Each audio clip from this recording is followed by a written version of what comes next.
gish, gish, gish, gish, gish. Lagos State residents are getting 25% off food items. Lagosians have hit the jackpot this time because guess what? This is the only state as of right now that you will get 25% off market prices. You got it right. The Lagos State government is launching Onje Eko, a program offering discounted food items at various locations across the state. Now, from the perspective of the average Lagos resident, this initiative, in my opinion, I don't think it could have come better. Why? Because I have been talking about the price of food skyrocketing for weeks now.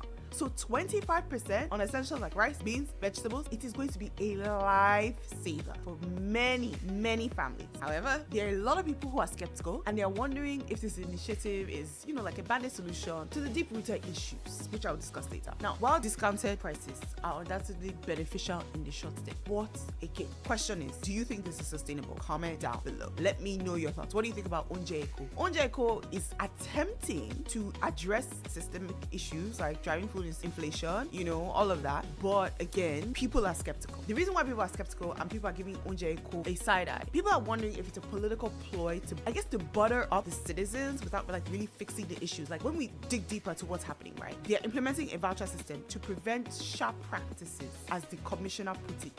So let's put it together, right? Onje Eko is a good initiative. The question and the confusion that people have is it going to be implemented in a good way? And will they be able to properly manage it? Or will it be chaotic? Like what happened with the customs distribution and the bags of rice? So what the commissioner has planned to do is that they're going to implement a voucher system to prevent sharp prices, as the commissioner put it. So I guess maybe they are worried about people buying all the discounted food and then reselling it at higher prices, which of course is going to happen. So here's what some people on social media had to say. Hope middlemen will not go and buy to resell in the regular market at exorbitant prices. Any measures in place to prevent this possible arbitrage? It is arbitrage, end quote. Now trust me, this is a very valid thought.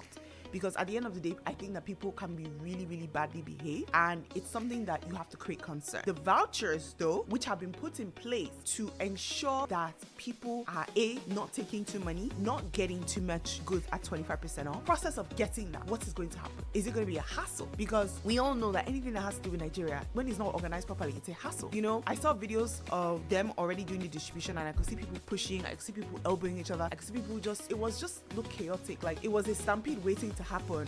Discount programs, they're helpful in the short term, but they also can distort the market. So we need to address the root causes of these food prices. So you have a discount program, okay, great. It's subsidized food, okay, great. How long? It's distorting market prices as well, and private citizens and capitalism. It's distorting entrepreneurship, which is a problem on its own. This is what we need to do. We need to address root causes of high food prices. Issues with production and distribution. We need to address those issues. That is what we really need to focus on. That is the solution to this whole fiasco. Someone else online had something very interesting to say, Olumide, and he thinks it's a laudable initiative. I just hope that there's plans to manage the influence of area boys before they take over the environment and extort money from people, end quote. Again, another issue, the area that people are going to be getting these goods. When they get the goods, what are the parameters of safety and security before these people are robbed? Another question, how are they going to be choosing the vendors? How are they choosing the people? Because what it is that they are not supplying the goods. How are they going to choose the vendors that will be there? Because those vendors, that 25% off, they've been paid that by the government. Transparency here is really key. I just hope that there will be independent payment solution providers. They will be reliable. I also hope that they will make sure that they remember local vendors. I'm happy for people who can save money on groceries, don't get me wrong. But for a small business that's competing with government subsidized prices, it's going to be tough. It's a great first step, but Onje Eko, is it going to be enough? Can it feed enough people? Is it sustainable? What if the demand is overwhelming? These are all the questions that we need to really answer, right? It's a positive program. It's good. I like that the government is trying to provide solutions, but I want us to tackle the fundamental solutions as well. I don't want them to think that this is a response to the rising cost in food prices at the end of the day. Anyways, regardless, Onje Eko has got everyone talking, whether it's a stroke of genius or just a drop in the economic ocean. It really is giving Lagosians something to chew about. So let's see how it goes. I am going to keep you posted on what's happening with Onje Eko. Let me know your thoughts. Do you think it's a good idea? Do you think it's not? Comment down below. Now it looks like the Nigerian army just scored major victory in the fight against banditry. This is on this other side of the country. You gotta click on the next video. At least let's end the scoop with some positive notes. Click on the next video to find out.